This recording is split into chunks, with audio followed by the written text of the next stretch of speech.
All that glitters is not gold. Particularly that thing over there. That's maybe a giant insect of some sort. It's really too dark to tell. Welcome to Night Vale.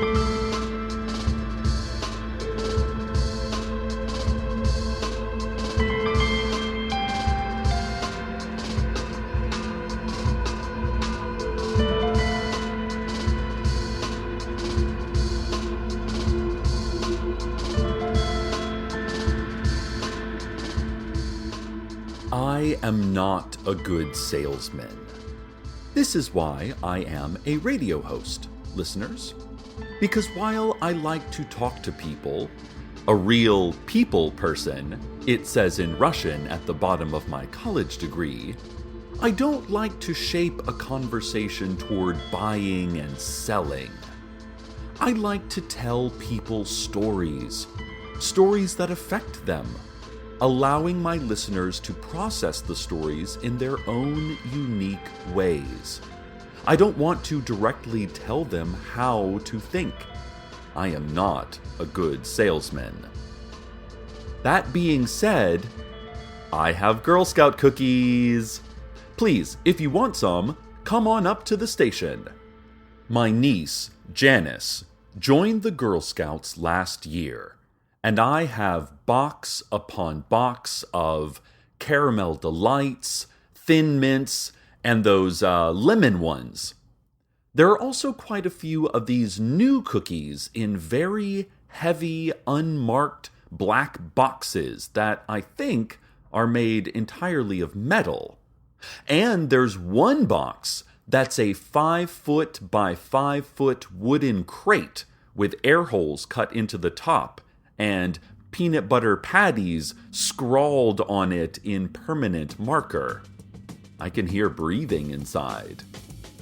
I know people normally order the cookies first and then get them delivered weeks later, but sometimes a mother goes out of town and the stepfather isn't on top of his stepdaughter's extracurricular activities.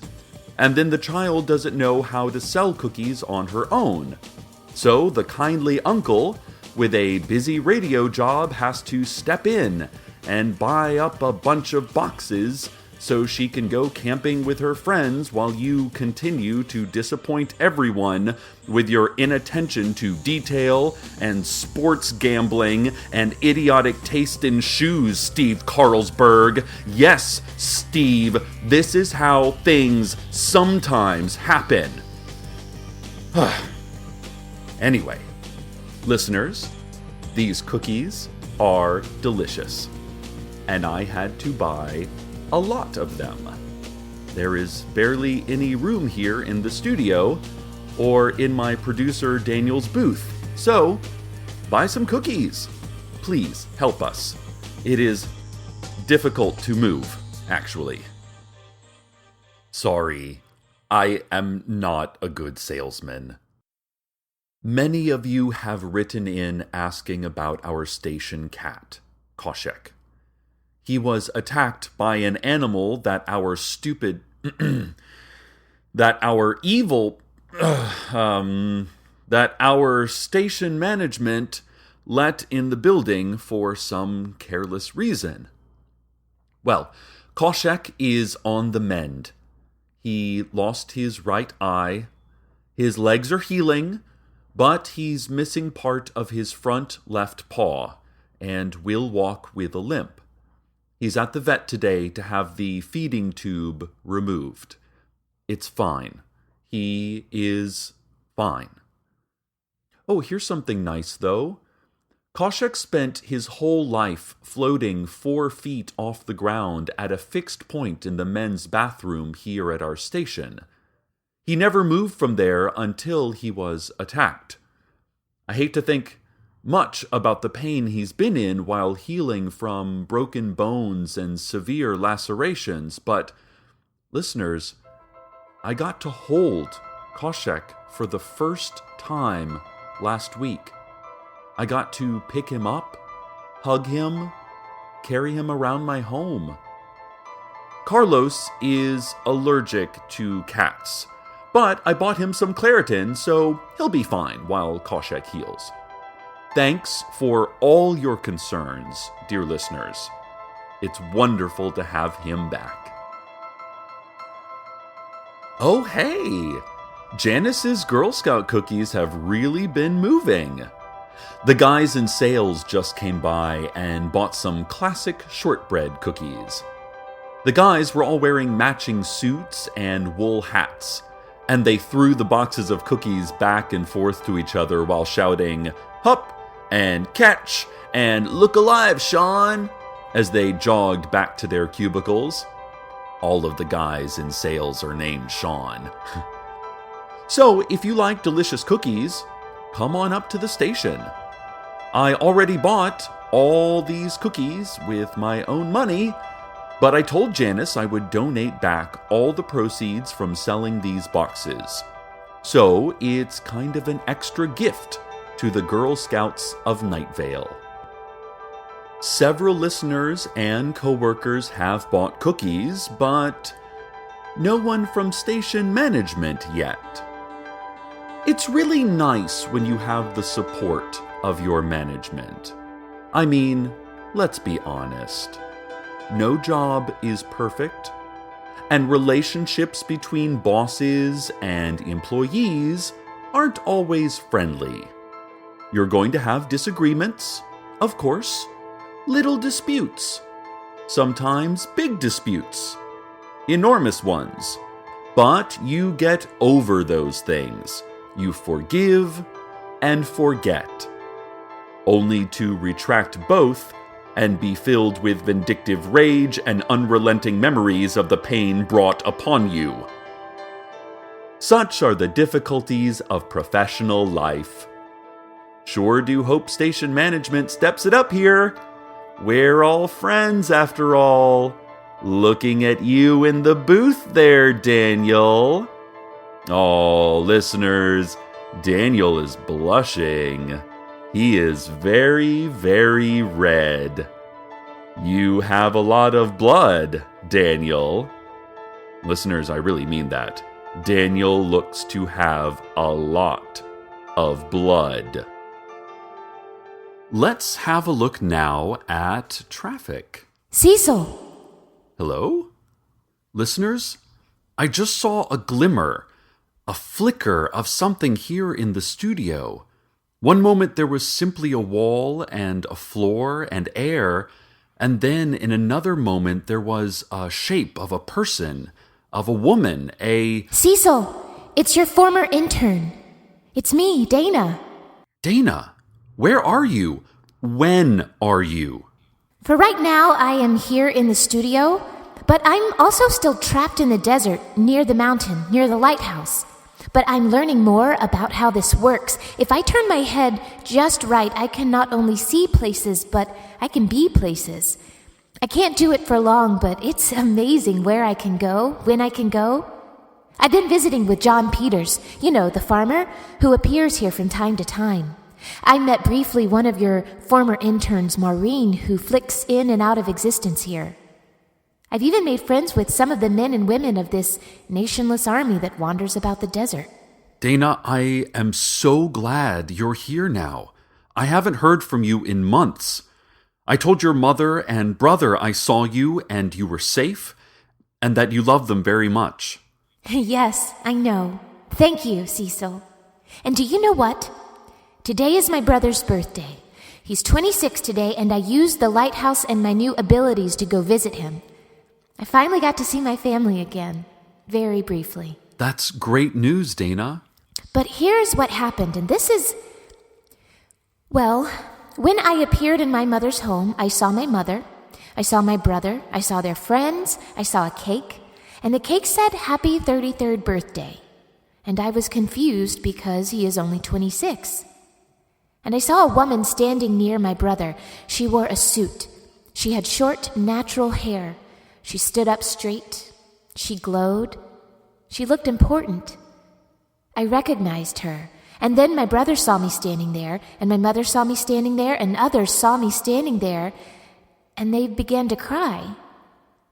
But they were fearful tears, turning into shouts and screams. Some people ran from the room. My mother couldn't come near me. I said, "Mom, it's me, Dana." And I held out my arms and tried to step toward her. And no one could control their fear, their cries. No one could move. But the woman next to my brother, she was smiling. She knew.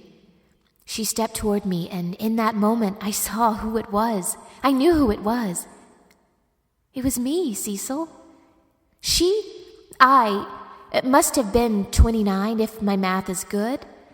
And I turned to our mother and said, "It's okay. It's okay." And she held her hands up, and people went silent. People listened. And she told the room who I was, who she was, who we were, and what had happened, or for me, what will happen.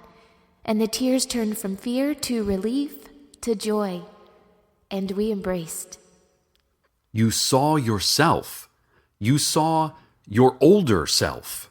You should have seen the way everyone looked at the older me, Cecil. They admired me. They saw me for someone else. I must be important in my future life. I must have a good job or be a significant part of society. I must have become something. I tried to ask what I was to become, but I began to blink out of that time and place. And I was back in the desert, more alone, less important. You have always been important. You have always been something. Age just reveals the facts that always were, Dana. Experience uncovers the you that always was. I am glad to know that you will be safe, that you will come home, that... Dana? You just flickered. I can't see you. I can't stay any longer. I'm always going somewhere. Someday I won't have to go. I will just be in the place that I am. Our time and space will match again someday, Cecil. And I am glad to know that. Oh, tell Maureen hi. Goodbye, Cecil. The Night Vale Highway Department is asking all motorists to please turn on your headlights when driving through construction zones. If you see workers, please turn on your headlights. If you see workers in orange vests and black balaclavas holding large metal devices that look like miniature satellite dishes and whispering coded instructions into walkie-talkies, while low hovering disc-shaped aircraft of the like you have never seen before zip about quickly overhead, please turn on your headlights.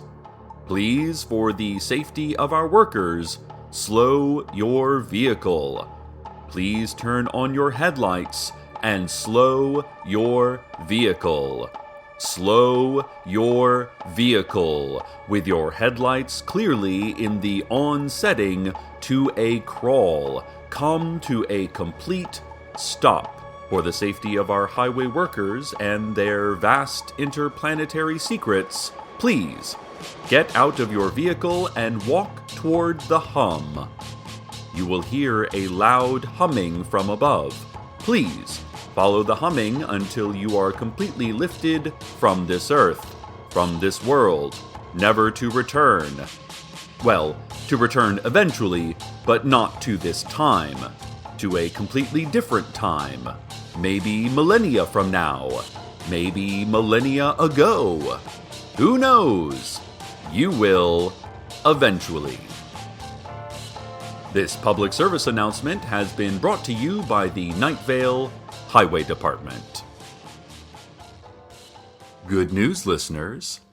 Daniel is telling me that StrexCorp and the whole management of the station is very excited about my support of the Girl Scouts of Night Vale, and they want to buy every box of Janice's cookies. In fact, Lauren Mallard, our program director and StrexCorp executive, is back again, here in my studio with an announcement to make. Thank you, Cecil. StrexCorp has long been a supporter of community organizations and the Girl Scouts, with their commitment to teaching young girls about nature surviving in nature, controlling nature with their minds, radiation immunity, and advanced knife fighting skills are an important institution here in Night Vale. Not just for our women leaders in the future, but also for Strex Corp right now, here in the present. The Girl Scouts not only have a great reputation for youth leadership training, but a pretty extensive database of nearly every girl in Night Vale. Their names, addresses, phone numbers, emails, and skill levels at various talents, like oil painting or parasailing, or library science, or slingshots, or helicopter piloting. It sure would be nice to know where the young ladies are who are good at helicopter piloting. Very few young girls are trained to fly helicopters. We'd like to hunt down weird phrasing. Scratch that. We'd like to find and meet these talented girls. So, Strex Corp is proud to announce that they have purchased the Girl Scouts of Night Vale and will also be taking over management of the organization immediately. Thank you, Night Vale. We look forward to leading your children. Daniel, can you help me carry these cookies out of here? Thank you, Lauren, for that. You know, Cecil, I was never a Girl Scout myself, but I can say I am thrilled to support your endeavor to help bring your niece... I'm sorry, what was her name again? I don't want Janice. Yeah, it was Janice. I love the way you are taking part in Janice's life. You must really care for her. Yes, with all my heart, but I don't... I know what you were about to say. It's my favorite part of your show. Can I do it? Just this once. I've always wanted to do it. Can you do what? How exciting! Thank you, Cecil. Listeners, I take you now to the weather. I just talked to Janice, listeners, to tell her we sold all the cookies. And she is very happy about the upcoming camping trip. She is a sweet child who loves the outdoors. Thank you, listeners and station co-workers. No thank you to Steve Carlsberg, who couldn't be bothered. Thank you, I guess, to Strex Corp for contributing to a great cause. Please, continue the great work of the Girl Scouts. Please. They are a good organization and they deserve so much better. They deserve so many good things. I hope all of the girls out there are safe on their upcoming camping trip. There are not many places to hide in the desert, girls, but you're very innovative. I mean, for playing tag, of course. I mean, for simple games, of course. Not for self-preservation or well-thought-out strategic attacks on a highly organized enemy. You would never need to hide for those reasons. Why would I even say that? Why would I say anything? Words. No. These are just strange noises I'm making with my face. Strange noises. And for the rest of you, what do you need? Did you get your cookies yet? Are you nourished by a couple of dollars given to a good cause in exchange for some sugary treats? Do you feel you have done enough to help young women? A specific young woman with helicopter skills? To achieve great things in a town that needs now more than ever great things achieved? Did you do enough with your cookie purchase to actualize what you believe in? To empower kids who will one day rise up and speak a great truth while waving tear-stained copies of Elizabeth Barrett Browning's Sonnets from the Portuguese? Did you? I'm sorry. I am not a good salesman. Oh, and now it's time to go pick up Koshek from the vet, listeners. Stay tuned next for a lifetime of self-questioning, followed by conflicting answers from an unreliable source. Good night, Night Vale, good night.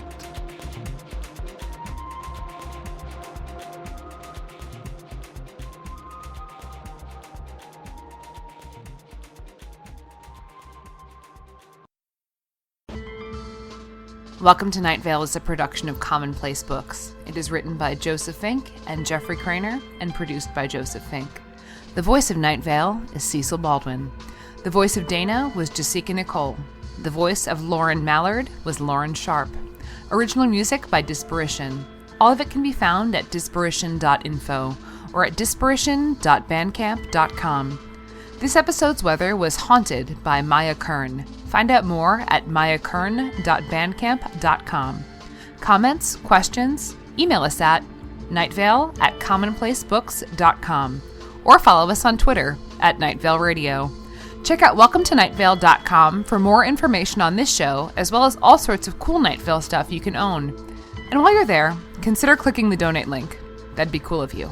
Today's proverb: at your smallest components, you are indistinguishable from a forest fire.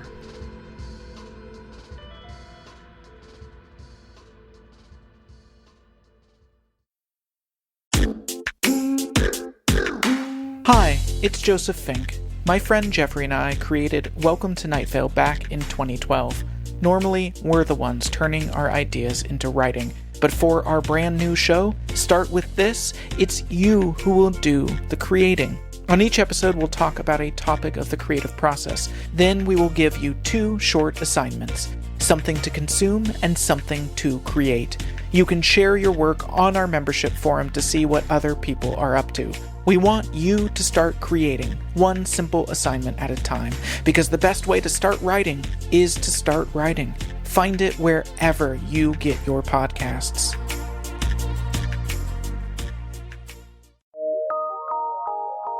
From PRX.